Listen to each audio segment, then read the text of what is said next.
Tower کیا ہے؟ آئیے اس کی تاریخ جانتے ہیں۔ ایفل ٹاور پیرس میں واقع ہے اور ایفل ٹاور کی وجہ سے پیرس کو جانا پہچانا جاتا ہے۔ یہ لوہے کا ایک عظیم ڈھانچہ ہے جسے الیگزینڈر گستاو ایفل نے 1899 میں مکمل کیا تھا۔ ایفل ٹاور اپنے دور کی دنیا کی بلند ترین عمارت تھی اور اس سے پورا پیرس نظر آتا تھا۔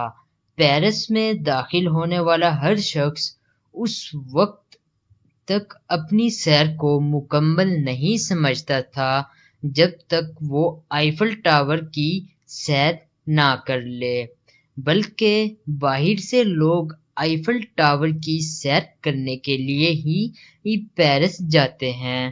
یہ تقریباً 10,000 ٹن وزنی لوہے کا ایک ڈھانچہ ہے جس کی اونچائی 324 میٹر ہے اور اس پر ایک دن میں تقریباً 100,000 سے زیادہ لوگ اس پر سیر کرنے کے لیے آتے ہیں۔